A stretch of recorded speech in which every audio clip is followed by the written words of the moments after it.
What's up, everybody? Welcome back to Beyond the Gray Media. This is Josh here, checking in on you out there in YouTube land. And YouTube, I'm not gonna lie, I'm not even gonna front, not gonna josh with you, not gonna placate at all. I'm a little tired today. You can hear I'm a little gravelly, a little glargy, right? Last night the veil was at its thinnest point. The demons could cross over into this world. Halloween was here and upon us. I hope that you had a wonderful Halloween. I hope that you had a great spooky season, whatever you want to call it. Happy Samhain to you. If I didn't get to talk to you yesterday and you're checking in tonight, super cool. As much as a bummer as it is that Halloween is over, that was a lot, man. It's a haul to try to get through every single day and think about all year, right? Every day is hell. It's so cliche to say that. It's kind of cool though that for one month out of the year, everybody's kind of like on the same level and they're down to get scared. They're down to clown, so to speak. They want to get spooky. They want to all the marketing, advertising, everything is so Halloween and horror focused that it kind of feels good to fit in for just a little bit, because the rest of the year I do not. And that's kind of how I like it. The normies can go back and have Thanksgiving and Christmas. I love November 2, birthday month, my wife's Thanksgiving. I love football. I love you guys. Tonight, another thing that's cool is during Halloween, I was doing some things that maybe I don't even like that much, but I just felt kind of like a responsibility, I guess, to do them. And that's how I feel with this next film.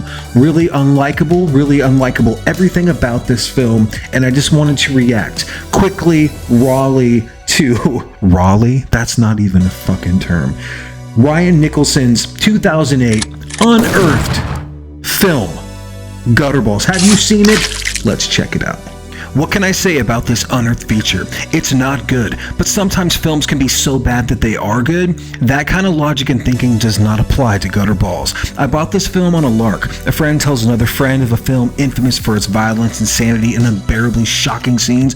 Naturally, I was a little curious. Let me just say, if you're a fan of almost porno quality acting and scripts, these balls are for you. We all know those street tough kids who kick it at the neighborhood bowling alley, pounding Michelob pins a la Uncle Buck style, right?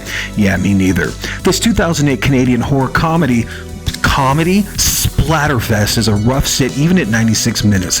It feels like you're being lost in Death Valley and then going to a restaurant and ordering soup. Graphic nudity, violence, and slurs make up the first act. Roughly 12 minutes, this becomes something of a cosmic bowling version of Last House on the Left and I Spit on Your Grave. There's no artistic vision. This film just makes you want to feel bad. I was struggling to even think of who this kind of film appeals to, while also understanding that horror is supposed to shock you. Copious amounts of hate, bad dialogue, killable characters, and gang violence will cause most folks to push the stop button, but for those brave enough to venture onward, this film delivers one hell of a counterpunch with its gore and absolute bloodletting. The kills just keep on coming, more akin to video violence and the synth horror of the 80s. Gutterballs has a cult reputation for being vile, as vile as a bowling alley can be. Luckily, there's gore, and lots of it. This is not a pleasant film, as fun as the music and setting may appear to be. It's sticky, gross, and covered in hot wax and other bowling puns. Fuck. You know what I'm saying here. Take it from me.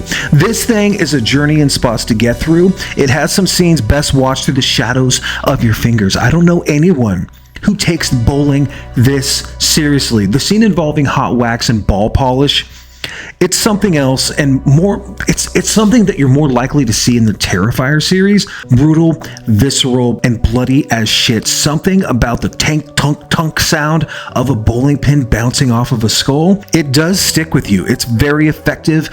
I'm not gonna lie.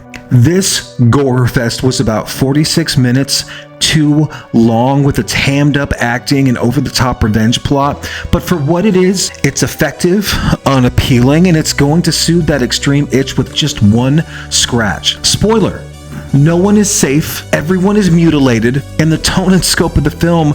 Wait, did we talk about the plot yet? I mean, it's a classic teen slasher. It's an 80s period piece set in a bowling alley.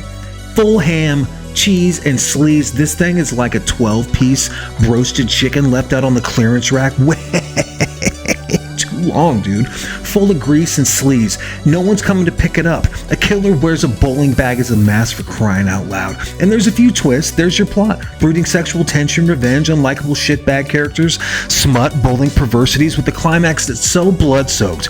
With a shotgun blast, it should have a sponsor. There's a lot of potential. There's something about this film. There is something to this.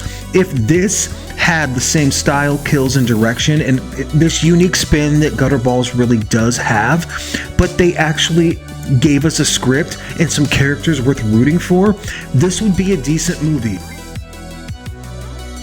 I know why you're here. You want to talk about the scene? Man, first of all, this is the Unearthed Films edition. Comes with 2 discs. This thing's like $21 on Diabolic, I think. You can get it on their website too. I might have paid $18 like last week. I mean, there's a special feature on the first disc that is called the Penetration Edition. It's so intense. There's a legend to this film, and I think that it lives up to. There's not a lot of movies where you hear about something, you read a subreddit post, or you hear about a video nasty, and then you actually go out and watch that film, and it's that effective when you see it.